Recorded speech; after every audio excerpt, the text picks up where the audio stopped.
तो आज हम जरा कागज पर हिसाब लगाकर देखते हैं कि भारत में अगर कोई 5 गायों वाला एक छोटा सा डेयरी फार्म चलाए तो असल में होता क्या है।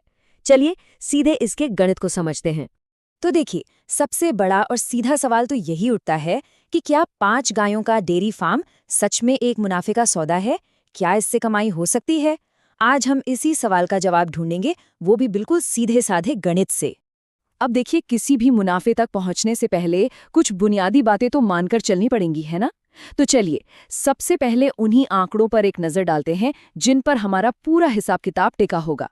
ठीक है, तो ये है हमारी अजम्पशंस। हम ये मानकर चल रहे हैं कि फार्म में 5 गायें हैं। हर गाय रोज का 10 लीटर दूध दे रही है, यानी कुल हो गया 50 लीटर। और जो दूध बिक रहा है वो है 45 रुपए प्रति लीटर के भाव से। हाँ, ये एक बात साफ कर दें कि ये आंकड़े एक आइडियल सिचुएशन के हैं। असल में जगह और हालात के हिसाब से ये ऊपर नीचे हो सकते हैं, लेकिन आगे का हिसाब समझने के लिए ये एक अच्छी शुरुआत है। चलिए, अब आते हैं इस हिसाब किताब के सबसे मजेदार हिस्से पर, यानी पैसा आएगा कहाँ से। पहले ये समझते हैं कि इस फार्म में आमदनी के क्या-क्या सोर्स हैं। तो कमाई, या जिसे हम आमदनी भी कहते हैं, उसका सीधा सा मतलब है वो सारा पैसा जो बिजनेस कमाता है। हमारे इस केस में ये डेयरी फार्म से होने वाली कुल इनकम है। अब ये तो जाहिर सी बात है कि कमाई का जो सबसे बड़ा हिस्सा है वो तो दूध बेचकर ही आएगा, लेकिन सवाल ये है कि कितना। चलिए देखते हैं। तो जो आंकड़े हमने तय किए थे उनके हिसाब से 50 लीटर दूध 45 रुपए प्रति लीटर के भाव से, तो हर दिन की आमदनी बनती है 2250 रुपए। ये रोज के कैश फ्लो की एक बहुत अच्छी तस्वीर है ना? और जब हम इसी रोज की कमाई को पूरे महीने के लिए जोड़ते हैं तो ये आंकड़ा सीधा पहुंच जाता है 67,500 रुपीस पर। और याद रखिए, ये कमाई सिर्फ और सिर्फ दूध से हो रही है। लेकिन असली मजा तो अब है। कमाई सिर्फ दूध पर ही नहीं रुकती। गोबर और खाद बेचकर भी महीने के करीब करीब 2000 रुपए आ सकते हैं, और बछड़ों की बिक्री से भी औसतन 800 रुपए और जुड़ जाते हैं। तो इन सब को मिलाकर जो कुल मासिक कमाई है वो पहुंच जाती है 70,300 रुपए पर। तो आमदनी तो बहुत शानदार दिख रही है ना? लेकिन अब कहानी का दूसरा पहलू भी देखना जरूरी है। मतलब अब बात करते हैं खर्चों की। आखिर इस कमाई को पाने के लिए जेब से पैसा लगता कितना है? खर्च मतलब वो सारा पैसा जो बिजनेस को चलाने में लगता है, और आमदनी में से इसी खर्च को निकालने के बाद ही मुनाफे की असली तस्वीर सामने आती है। अच्छा, तो खर्चों में जो सबसे बड़ा हिस्सा है वो है पशुओं का चारा, जो महीने का लगभग 30,000 रुपए ले जाता है।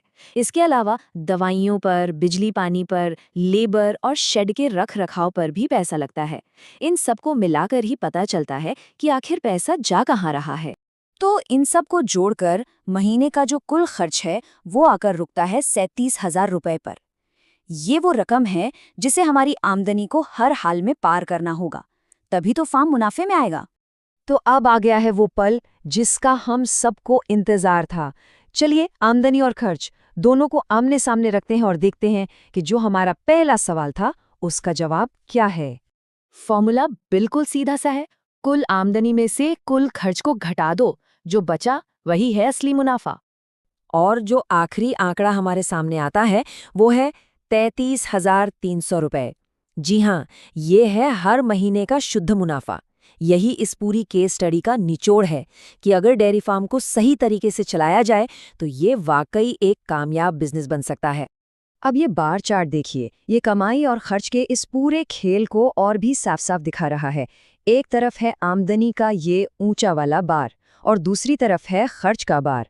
और इन दोनों के बीच का जो ये गैप है वही तो हमारा मुनाफा है, जो देखने में काफी अच्छा लग रहा है। और अगर हम इसी महीने के मुनाफे को पूरे साल के हिसाब से देखें तो ये करीब करीब 4 लाख रुपए सालाना की कमाई बनती है।